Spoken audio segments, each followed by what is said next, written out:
It's day one, motherfucker. This is hour one. You get a wide range of life in just 19 hours. You know, like when you get to like mile 50 in your mind saying, we gotta get out of here, man. And then you get to like mile 60, okay, we're feeling good. You have all these highs and lows that you have to manage within this suck fest of 19 hours. And that's what I get from a lot of these different things, that human growth, you know, growth of the mind. Without friction, there is no growth. Without friction, there's no growth. 1 second. Think about it. You cross the finish line, it's over. 1 second. People didn't think I was human. Mm-hmm. They thought I came from outer space, man, from some spacecraft and landed down here and just formed Goggins from the rocks and the soul of the earth. No, that's not how it is, man. I see where I'm at today, but I know where I come from. No one's coming back to help me. You have to realize you are on your own now. And whatever else you believe in, I don't care what you believe in, but on earth, it's a very lonely journey. And it starts with the accountability mirror of looking at saying, hey, my dad who beat the hell out of me is not coming back. All these things are coming back. I have to face myself. And you have to own all those things that people may have done to you. Now it's yours. You got to own it. And it's yours now to fix the problems that people did to you. It makes no sense. It's not fair. I get it. But if you live in that woe is me mentality of guess what? My dad did this to me. My mom just did to me. People who bullied did this to me. You're going to always live right there. You have to figure out ways to move forward because you're not coming back. And it starts with the mirror. I call it the accountability mirror in the book. And when you figure it out, when life has you gripped in a vice, and you can figure that out, that's when you overcome. That's when you overcome. And that's why that one moment for me in that tub, I didn't want anyone to take away from me. I'm always looking for the next challenge. I'm never satisfied with, oh, I did that. Like, you know, I became a SEAL. I was an Air Force guy. I became a SEAL. I went to Ranger School. I tried out for Delta Force twice. You know, like I'm always looking for what is next, looking for those uncommon men and women, uncommon people.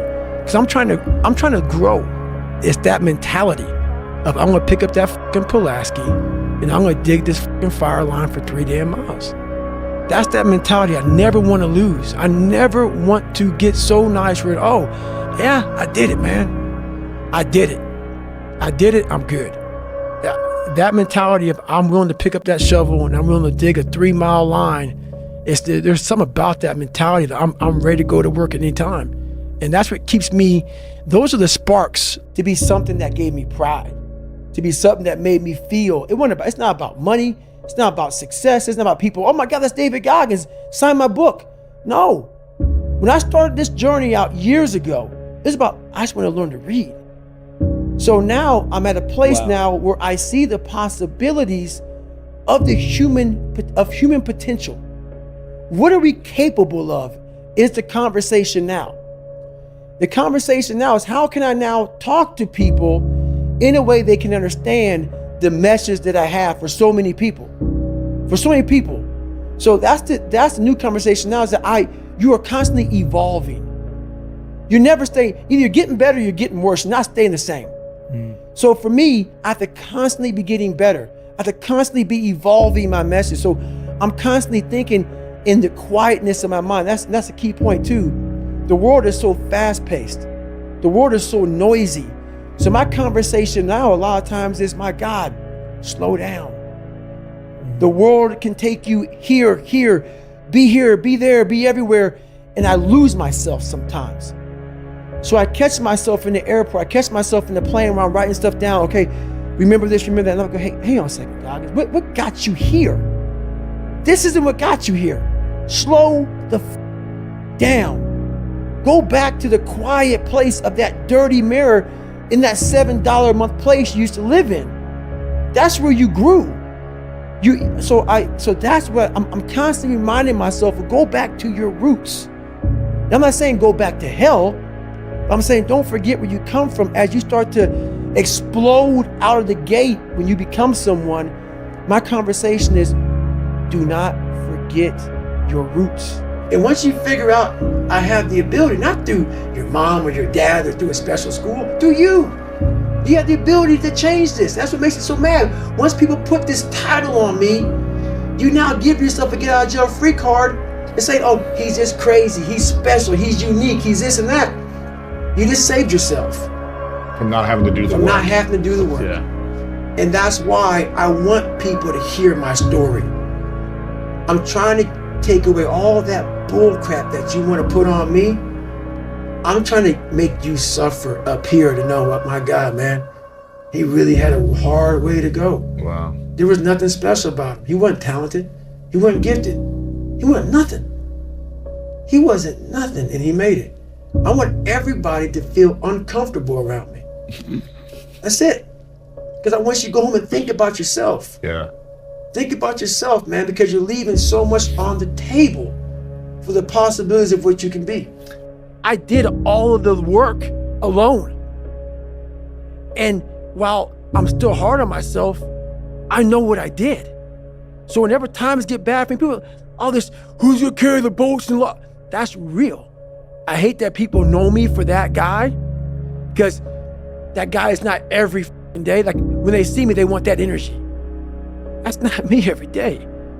I can extract it immediately when I need to, because when you train alone, and I lived alone for so many years in this misery, and you're able to get out of it by yourself, I can take myself to such a level of real passion and purpose. And like the feeling I get is something I can't even explain by myself. I don't need anyone. That's why people come to me to motivate them.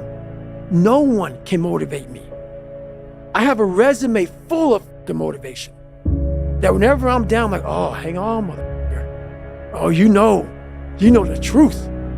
You know the truth. You know the darkness of the dungeons and the demons that fly. You know, and then from there, it's like, okay, you were there. You know this. There was no one there to pick up the rucksack, to pick up the boat, to pick up the log, to go in there. It was you. It was you. There was no pat on the back at 300, at 275, at 250, at 220. No, that was you. So those things that come out of me, that extract from me in the darkness, people are looking for that pat on the back. Where is it? Oh, I don't need it. Because what I've done is in unseen work, I've built. The one thing that made me who I am today is being vulnerable. It's breaking myself down to the absolute rock bottom and being able to tell people who I am. I was a fat guy trying to be a Navy SEAL now, and my life had come to this crossroads where I'm like, man, you have to go right. And no one was going right. Everybody was going left. I'm like, you have to go right. And to know the pain and suffering I was about to endure by going right, the amount of accountability and failure I was going to witness and suffer by myself alone on this journey. I have the ability to see the end before the beginning even begins. Don't do everything in your life for money. Don't do everything. Yes, we need it to survive.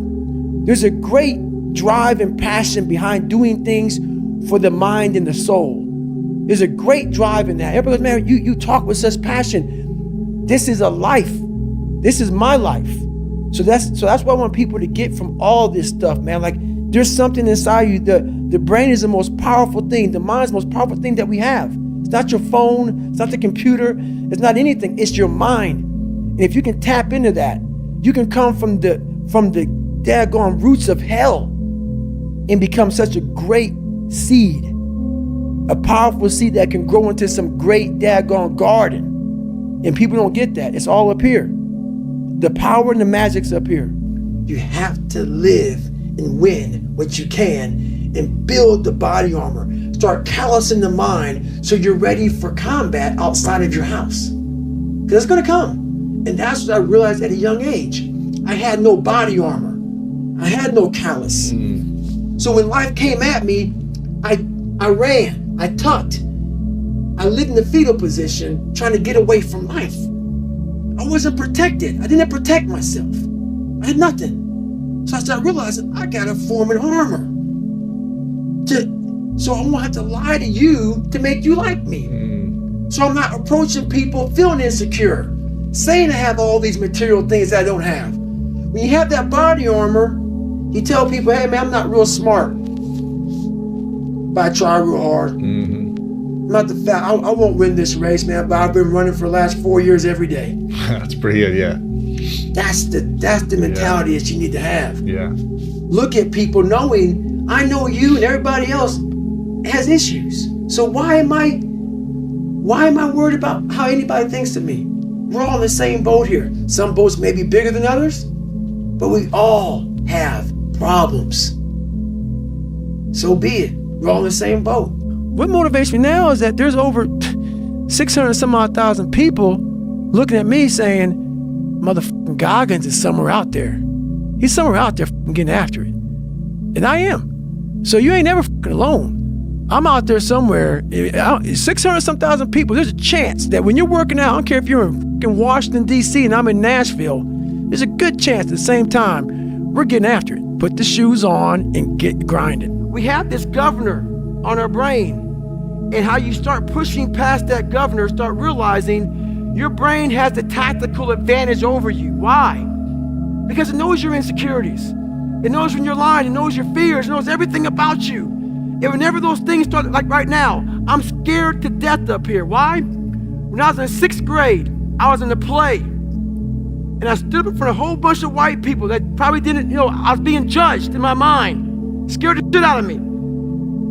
And I stuttered severely bad. I knew I stuttered bad. My line was this long. It's like hello or some shit. And I stood up for everybody, and I was like this. And I walked off stage. So when I walk up in front of 1,200 people, it's still there. My mind's telling me, go, run off the stage. I have to tell my mind something different. I have to remember my resume, what I've been through, that all of you in here are just as fucked up as me. I used to struggle with self-esteem, and my thing was I focused on being smart, and I just wasn't that smart. And I focused on being right, and I was wrong a lot. And so it created this weird thing in my life where I would constantly try to put myself around people who were less and less intelligent so that I could feel good about myself. And the bad news is it's actually a really good strategy for that. Right. Being around people that were less intelligent than me really did make me feel good. Like I felt good about myself. But I literally referred to myself at the time as the king of remedial jobs because those were the only jobs that I could really shine at. Right. And it wasn't until I realized I can actually change what I build my self-esteem around, and I can start building my self-esteem around, instead of being right or being smart, being a learner and being willing to admit when I'm wrong. And so the thing that I began to build my self-esteem around was being willing and able to stare at my inadequacies. Right? What you said, like I fully understand like how this interview is going to be. I mean, you warned me ahead of time. This interview is going to be bifurcating. People are going to love it and some people are going to hate it. But dude, I so believe in the notion of looking at yourself, and if you are pathetic, owning it, right? And saying, because my thing is you can change it, right? Which you have proven in no uncertain terms. That's it. But if you don't admit it, you're never going to be on the path to changing it. Exactly. If you put yourself in the fire and you come out every day like this, brush it off, not scared to go back in there again, come on, man. Your truth is real. You come out every day, man, with a way of talking to people that people don't have, because there's no truth behind them. And the truth is a starting line. When you sit in the ugly mirror and say, I'm this, I'm this, I'm this, I'm this, you finally started your life. Maybe 40 years old. Maybe 40 years old, 5, 6 kids, wife. But the second you look in that mirror and you say, I'm this, I'm this, I'm this, I'm this, I'm this. Well, basically, I'm not this, I'm not this, I'm not this, I can't do this, I can't do this, I'm all these insecurities. Your life finally started. I have to live what I say. I gained all this knowledge. If I stop today, the knowledge is gone. Yeah. I have to go back deep to retrieve it. I don't want to go back deep to retrieve it. I want to be able to call on it now. That's why I do these things. I know what not doing them will get me. Human growth. That's the biggest, like I said, my biggest trophy. That's why I turned down $300,000. The biggest trophy in life is what I've learned. Like this brain, if I could put this brain in somebody's head and say, here you go, Merry Christmas, they'd be a happy person. What I found out is that with no crowds, no one cheering for you, no races, no finish line, it's an amazing, amazing thing I've learned in my mind by no one cheering you on. Like what that is every morning I do what I do, I don't have a trainer waking me up. There's no one saying, David, you have to do this. I don't have to do anything anymore. I've done it. That's the beauty of all of this. knowing that everything I talk about, no one even knows what the I'm doing every day. And I know that I am grinding like a mother. I take the same mentality that I had to become this intelligent guy you all see today. Being bullied, coming from nothing, learning disability, messed up foundation. Life isn't fair at all. At all. So what are you gonna do about it? I knew that no one was coming back to help me. No one was gonna miracle me to be somebody special. Everybody that called me, my dad, my mom, all my situations were on me now, and solely on me. So I had to start developing an indestructible mental toolbox. If you can, for the rest of your life, live inside of yourself, stop listening to people who are calling you fat, gay, transsexual, everything that is makes no sense. All these insecure people putting their insecurities on you, you gotta flush it out. You gotta just be whoever the hell God or whatever the hell you believe in. If you believe in nothing but yourself, I don't care what it is. You gotta take everything and throw it away. You have to believe in one thing, and that is yourself. And I'm not saying don't believe in God or what you believe in, but right now, for you to find greatness in yourself, you're not gonna find it by looking in a book or by even hearing me. I may give you the spark, but you've got to go inside yourself to find it. And that means you gotta be quiet. Shut the fuck up, go in a room, stop talking, search your soul, search your mind, search your abilities, and you'll find it.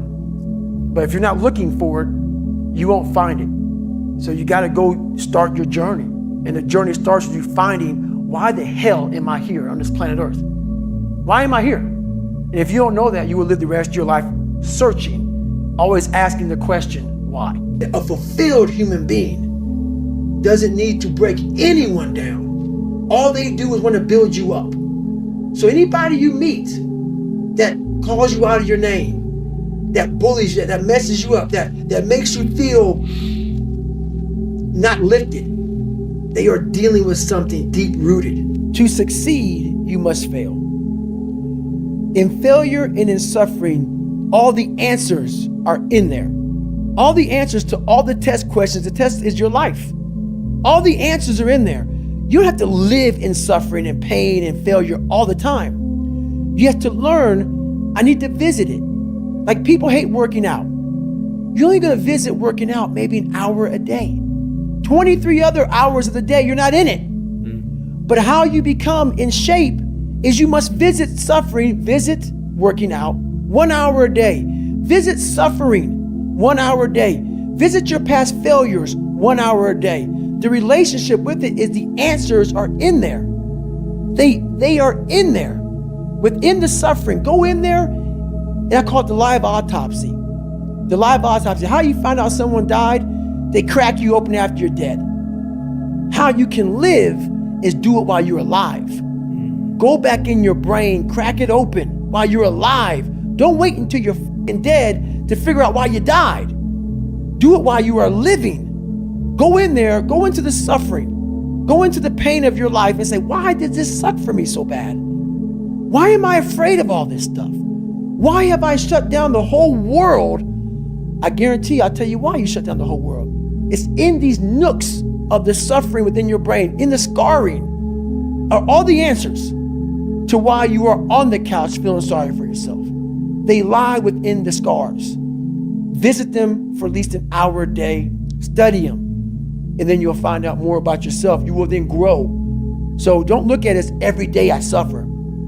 Go into it an hour a day. Learn from yourself, learn from life, learn from your failures, learn from your insecurities, learn from your self-doubt. Your best work has to come when you're least motivated. Where does that come from? It comes from basically, I had to stop thinking normal. I had to stop thinking normal. I can no longer be a common man walking around doing common things. But no one taught me this stuff. It wasn't like I had, I paid a trainer to come train me. Jenny Craig didn't come down and miracle my ass. None of this happened. It was on me. And that's the thing you have to realize. Everything you do, you may have some support, you may not, but it's on you. You have to make the decision whether you want to be a badass or whether you just want to be mediocre and everything's okay. But being a badass hurts real bad. And that's why I didn't want to do it. That's what woke me up every fucking morning was, I'm gonna put myself through this much fucking pain and suffering for a few seconds. That's all it is. A few seconds of joy. And it's so worth it, man. That's what people don't get. So I'm able to put myself at the finish line, even though I have no finish line, but at the finish line of an event before I even start the motherfucker to say, how are you gonna feel at the end of this? You are your own hero.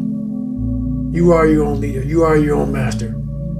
And that is a big one because we idolize so many people and we want to be them. We want to be someone else. And in doing that, you lose all the potential of who you are. You mimic, you be them, you are them, you become them, and you lose you. And we look up to so many people in this world who will let us down. We're humans. I'm gonna let you down. You're gonna let somebody down. And you put them on a pedestal, you then lose time when that person comes up and lets you down. You must hold yourself accountable, and being your own hero, that's what that does. You make yourself so totally accountable for who you are. You focus on you and only on you to become the best person you could be for others. Because we leave a lot on the table, not searching who we are. And then therefore, you die not knowing your greatest potential. Life isn't fair. We have to understand that. It shouldn't be fair. It's a trial ground, it's a testing ground. It's built to make us harder. It's built to make us as strong as we can, to test us, to drive us.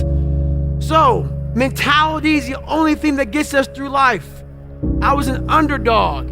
We are all underdogs in life. Even the baddest person in the world should think that way. So you should always have I've never arrived mentality. And the can't hurt me mentality is no matter where you come from, the sewer or wherever you think you're from. When I got out of the sewer, I got to the road and looked around and said, can't hurt me. Nothing should be able to hurt you. If you believe that, it starts to become true. Suffering is the true test of life. And so that cookie jar travels in my brain. So whenever I get put in a situation where I have poopy pants, the woe is me mentality of, oh my God, life sucks. I take a second, I take the 1 second decision. I step out of my life for 1 second, go in the cookie jar, pull up, oh, motherfucker, you were in 3 hell weeks and finished 2. One of those hell weeks a guy died because it was so bad. Oh, you are a motherfucking badass. You are. I put it back in the cookie jar and I remember who the fuck I really am. I'm not the kid that was called, I'm not the scared kid. This is who I am. It's a reminder of who you truly are at the core of yourself. Most of this generation quits the second they get talked to. You did this wrong, or they get yelled at. It's so easy to be great nowadays because everybody else is, most people are weak. This is a softened generation. So if you have any mental toughness, any ability, if you have any fraction of self-discipline, the ability to not want to do it but still do it. People have a hard thing understand. I hate to run. And what makes me so crazy, it doesn't anymore, is people go, well, why do you run if you hate it? What are you talking about? I don't want to take showers and eat either. I hate that too. That's life, man. It wasn't until I changed that mentality that I became somebody. Never pick the easy road. Never. And it always goes back to kind of the hero mentality. Never pick the easy road, ever in your life. That is the one road that is doom. It is doom. If you want something like 6-minute abs, all these different things, if you want it so fast, you may achieve what you wanted, but you want the permanent fix. The permanent fix comes from the hard road. The hard road gives you permanent results. The easy road gives you the quick fix. You will go back to where you started on the easy route. That hard route is so permanent that it ends up callousing you everywhere. Everywhere. You keep a 6-pack forever. You keep it. You keep it. Because you know the work that goes into it. Yeah. I didn't teach myself victory first. I taught myself failure. I taught myself how to fail. And people are like, that's so depressing. Is it? When you're 300 pounds and you can't read and write and you're f***ed up, you know how many times you're gonna fucking fail on that process? So if you don't know how to fail, there is no victory. I never talked about winning because I knew the path to winning was gonna be years of failing first. So I taught myself how to fail properly. No one teaches you how to fucking fail. But if you're going out for insurmountable odds that make absolutely no fucking sense, a black kid that can't swim, 300 pounds gonna be a Navy SEAL. Okay. You better teach yourself how to fail first. Because if you sit in failure for too long, you will never come out of it. I've already done this a million times. And that's the one thing I practice and practice and practice and practice overnight. But also, the most important thing is I practice that feeling of accomplishment I'm going to have when it's all said and done with. Your mindset, how you can picture yourself, how you can focus, how you can drive, how you can put yourself in so many situations, get out of it. Because those headphones we listen to, those phones that we Google to find information, there's so many situations in my life where that is not going to help me. No one's perfect. Nope. I'm not perfect now. I never will be. You're not, and you never will be, but you're better than you were yesterday, and you're going to be better tomorrow. The mind always has the tactical advantage over you. Why is that? It knows your fears. Yeah. It knows your insecurities. It knows where they're hiding. Can't hide. Can't hide from that motherfucker, man. That motherfucker has a tactical advantage on you, son. That's gonna get you, man. It's a beast. When you get to where you want to go in life, when you finally get there, you finally reach that point, and you're there, and you're happy as hell. Realize this. You're not there yet. When you get that feeling that you arrived, be afraid. Right. Be truly afraid. Because now you start to do this. Slowly die. Slowly die. Either you're getting better or you're getting worse. You're not staying the same. Yeah. So when you get to where you think the journey is ended, and you're sitting back and you're like, I arrived, I'm on Mount Everest. I climbed 29,029. Yeah. The best thing to do is fall back down that damn mountain as fast as you can and start climbing. Find the next climb. Find the next climb. The first year I tried to do is all f***ed up. And after a while, I started learning more and more and more through pain and suffering. I started learning so much about stuff. Before I knew it, man, I built this beautiful car. And I'm like, how the f*** did I do that? And I knew how, and I know how to do it because I have all the tools. Through all the failure I went through trying to build this person who's Goggins. You have to be able to go into a very dark place in your mind and figure who you are. Go back to what you want to do. What's your purpose? We can't figure our purpose out or why we're here or why we're even born or whatever because it's so loud in our mind. We don't have any quiet time with ourselves to sit back and say, what do I really want? There's so many different dialogues in our head that we can't think. So my biggest thing is you have to be alone in a very dark place in your mind to think about what is important to you. So I train every day because why? As my mind and as a human, we're supposed to move. Every day is supposed to move. And I'm not saying get after it every day. Get after it means just do something every day. Right. Ride a bike. Like if you're real tired from working out hard, ride an easy bike, spin. You had nobody anyway, motherfucker. Look around you. There was no fucking team. It was you. There was no weight loss program or mom and dad waking you up saying you can do it, you can be better, trying to build belief. You built belief when you had nothing. Rock bottom. The 40% rule is all about the brain has the tactical advantage over you. It knows and it keeps you away from all that. That's why it says don't jump out of an airplane. Don't go in the ocean where there's sharks. It's a protective mechanism. Don't go back to the place where your dad beat the shit out of you in your mind. Don't go back. The brain protects you, but protects you so much, it doesn't allow growth. So the brain is an amazing thing, but the brain controls you. You must control it. You must take power over your own mind, or your mind will guide you into all the soft places that your brain wants to live in. Your brain has enough information It doesn't want to go through that process of mind hardening. It doesn't want to do that. I gotta remember what time I gotta be here, what time I gotta be there. This is where I want to stay.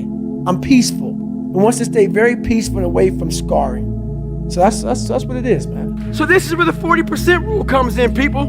Worst shaped my entire life. I've been through Ranger School, Delta Force selection twice, 3 hell weeks, all this crap. This is the worst pain I've ever been in. To this day, I'm 43 years old right now. I did 21 years in the military. I've done 60 ultra races, pull-up records, all kind of stuff. This is the worst pain of my entire life to this day. But this is when I had to realize one thing. I had to break this humongous thing down to very small.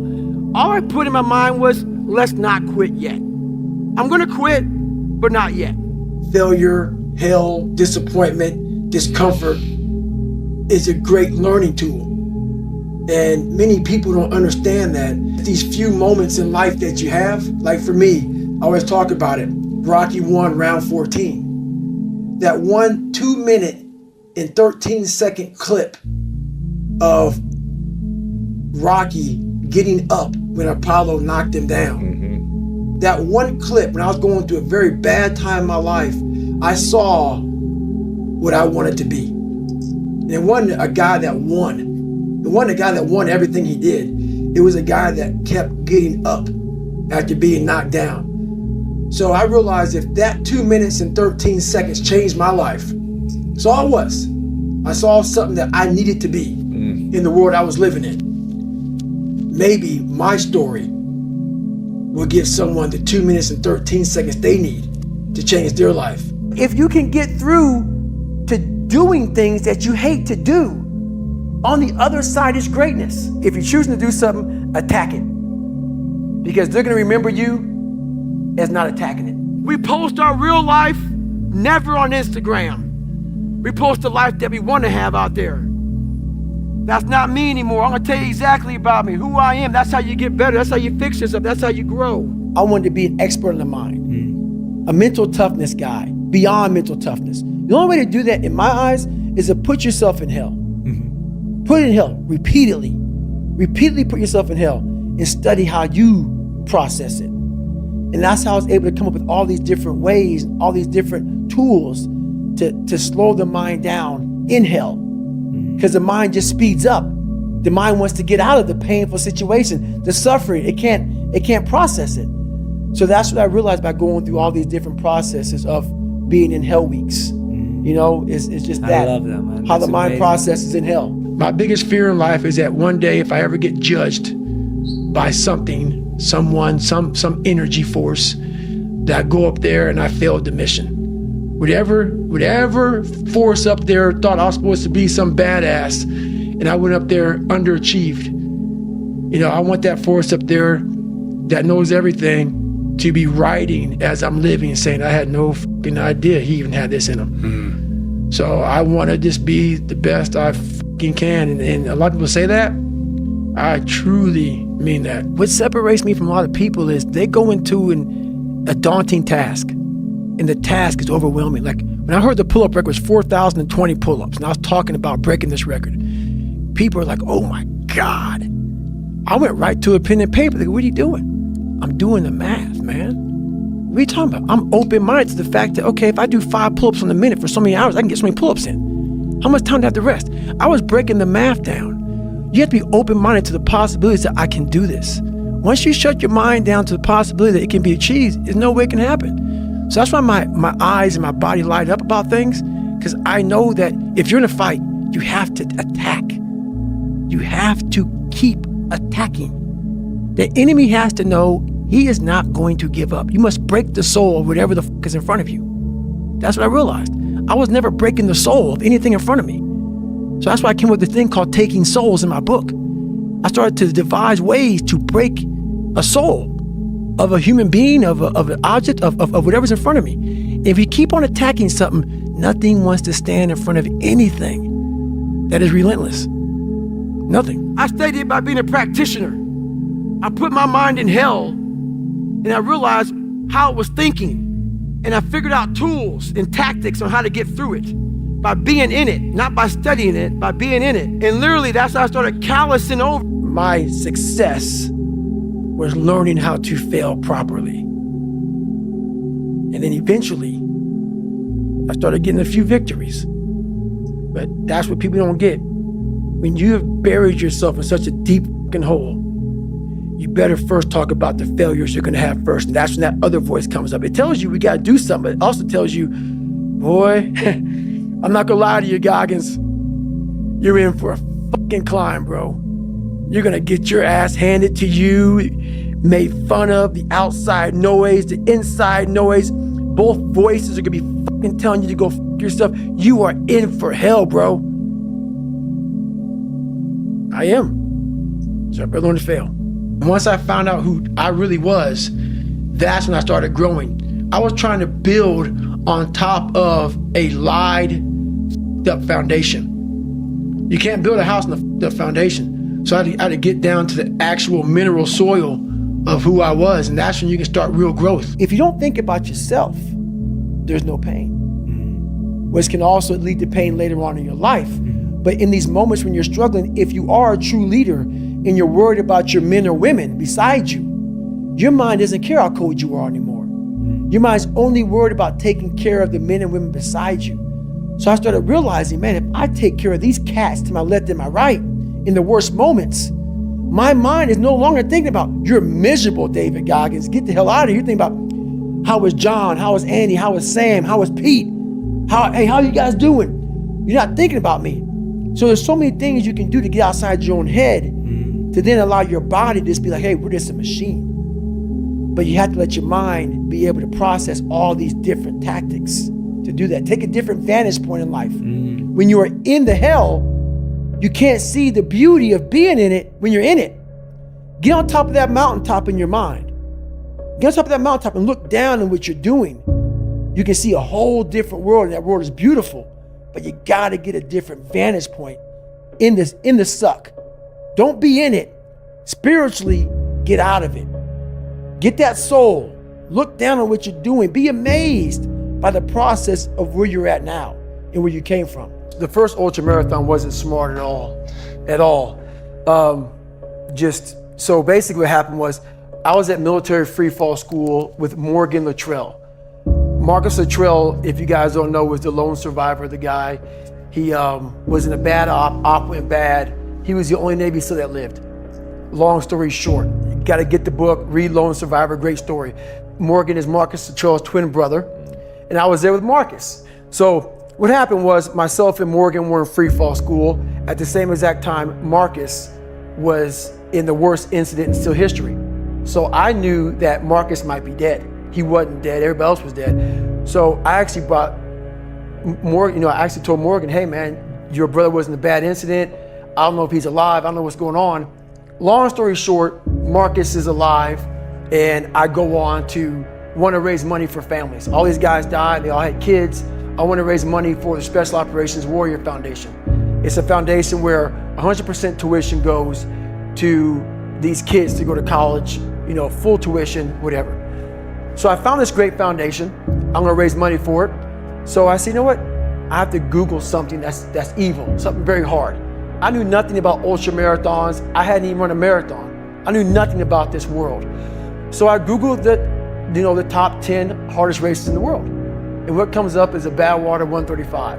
It's a 135-mile race through Death Valley in the summertime. I thought it was a stage race. I thought it was a race where you run like 20 miles, set up camp, barbecue outside, and then go run some more the next day. So I called the race director up at the race and said, hey, Chris, his name is Chris Kosman, I want to do your race. So we had a long conversation. I was much heavier then, and I hadn't put running shoes on in over a year. How heavy are you at this point? I'm around between 240 to 270. Whoa. I'm in that range. My weight has varied a lot through the SEAL teams and out of the SEAL teams, so I was a heavy guy. But the long and short of it all was I hadn't put running shoes on in over a year. I was a big time power lifter. I lifted weights heavy. That's what I did. Right. I got back home from Iraq, went straight to free fall school, and then this happened. When you're at that point and you're saying to yourself, every night is Groundhog's Day. Every single day, I'm going back in the lab again, man. I'm going back in the lab every single day. It's not gonna end. That's when you know you're being a leader, when your life truly is it sucks. Man, right now, I've climbed a lot of walls. There's no more walls anymore. The reason why is because I know how to climb. I grind every day because nothing is permanent. But there's a new bar that you must always set in your life. And once you become complacent and you become civilized, you've arrived, you're no good for anybody. You didn't prioritize yourself. You didn't prioritize that, look, motherfucker, I got to get up and win this war today against myself. I need to look better. I need to feel better. I need to eat better. I need to prioritize time. Or I got to run 100 miles on broken feet. Or you got to do whatever that. It is. That's it. That's it, man. There's a lot of growth in that. We're all teachers. And if you don't learn something and give back like what you learned, Yeah. what's the point of living? You're wasting. Yeah, you're wasting it. You have all this knowledge of what you learned.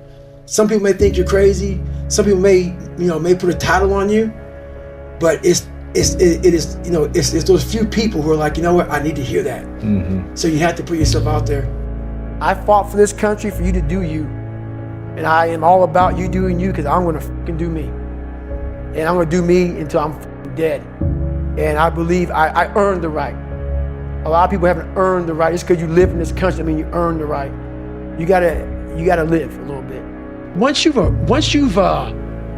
come to a place where you are really happy with who you are in life, no one fucks with you anymore.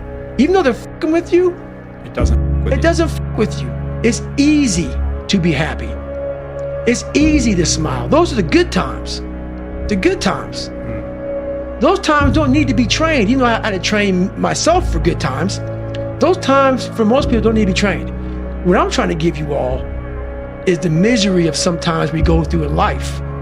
But what haunts me is that at 24 years old, I was 300 pounds. And if I didn't make a right turn, if I decided to just give in to the feelings I had, I would have died a 300 or 400 pound man working some minimum wage job in my casket, never knowing that I was this guy. To this day, it is for me to become better mentally. How I look has just become I have thousands, hundreds of thousands of miles on this body, running, pull-ups, push-ups, swimming, whatever you want to call it. This body is what it is now. It's from repetition. It's not from studying, hey, if you hold a plank for this long, fuck all that bull. I don't care about it. I just do it for my mind. Right. I want to continue to harden because that's the only thing I want. That's what I want. I want to have that mind ready for life. So I called Chris Kosman up on a Wednesday. He says, look, man, the only way you can qualify for my race is to run 100 miles at one time in 24 hours or less. There happened to be a race that Saturday, so 4 days later. And he said, if you qualify by running 100 miles or less in 24 hours, I will consider you my race. I'm gonna cut to the chase. I signed up for this race. It's called the San Diego One Day, where you run around a 1 mile track for 24 hours to see how many miles you can get. My goal was 100 miles. So I got to mile 70 and I cleared 70 miles in like 12, 13 hours pretty quickly, but I was done. My feet were broken. I was stress fractures, shin splints, muscles were tearing. I was in bad shape. I was eating Ritz crackers and drinking Miloplex. That's all I had. No water, didn't know what the hell I was doing out there. Had on some tube socks. It was just ridiculous. It was a clown show. So I sat down at mile 70, and at this time I was married. And I look at my wife and I was like, I'm messed up bad. So I literally start to turn white. And when a black guy turns white, you're pretty fucked up. And every time I started running further and further, I go, okay, I got to the 10K.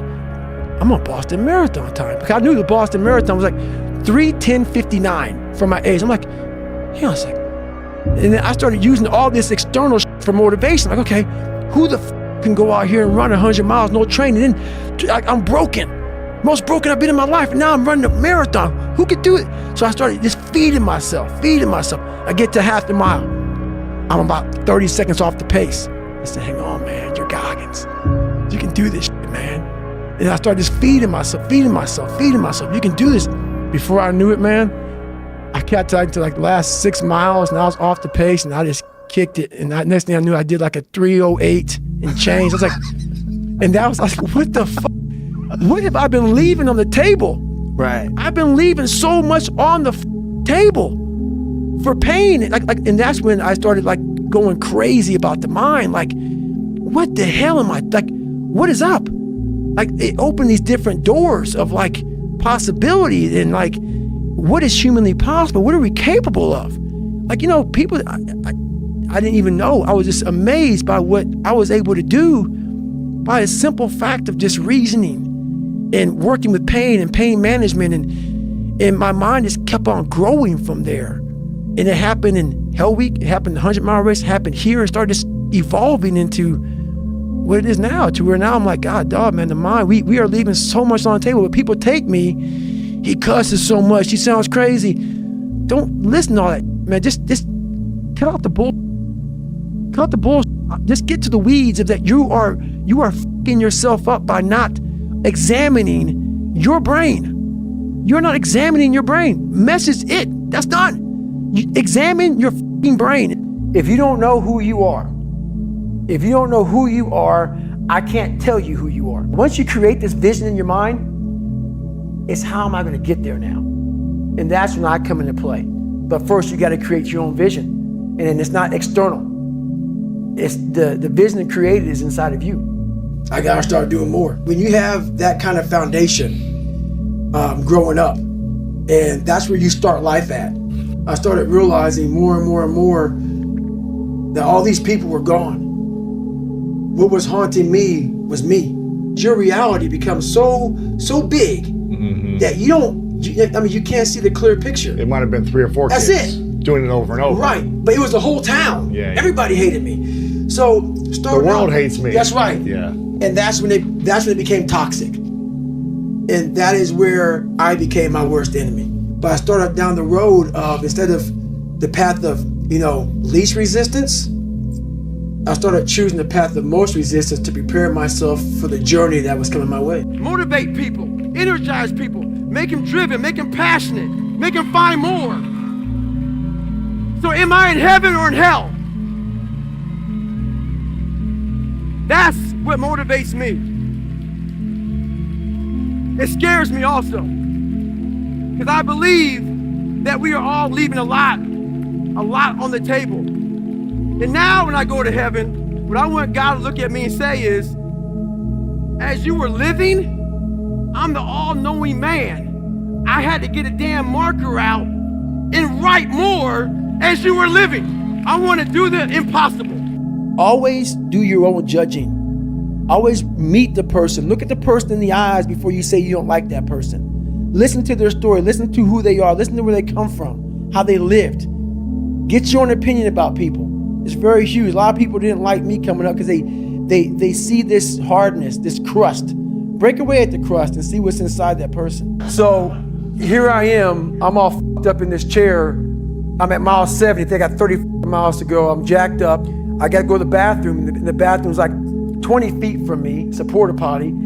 I can't get out of the fucking chair. So I'm peeing blood down my leg. Whoa. Pooping up my fucking pack. And I got 30 miles to go. And I can't stand up because my blood pressure's all messed up. I've been in 3 hell weeks, Ranger School, overcome so many obstacles in my life. This last 30 miles of this race is when I realized a human being is not so human anymore. We have the ability to go in such a space if you're willing to suffer, and I mean suffer. Your brain and your body, once connected together, can do anything. You look another man in the eye and you know that everything you're saying is real, and it comes from a real working place, something that you earned. It's the best feeling in the world. You're never gonna fill your list, but you never found your list because it never was presented in front of you because your head was cluttered with shit. The greater the suffer, the greater the peace I found. You need the ability to fucking grind your ass into a fine fucking powder. And when you're in that fine powder, find a way to build that motherfucker back up repeatedly. And that's possible. If all you guys are going left, it's that one person who say, you know what, left's not the right way. I'm gonna go right. Who didn't follow the crowd. That person who's not afraid of doing what they believe is right in their heart and not following someone else because someone else said, let's go this way, and they agree with everybody. I don't like yes men or yes women. If you're right, you're right. We're gonna follow you. But I like people who stand for something, they believe in something, and this is the way I'm gonna go whether you like me or not. No one is patient. And for you to lose weight, for you to stop drinking, whatever the hell you're going through, it takes a lot of patience, a lot of time, and a lot of pitfalls, a lot of plateaus. You're gonna hit so many fucking plateaus. If you don't know how to get around that plateau, it's not gonna happen fast. Start to learn the mind is powerful. I got to experience the beauty of true fucking willpower. True you, I'm gonna fail, I'm gonna fail, I'm gonna fail, I'm gonna fail, and I will succeed.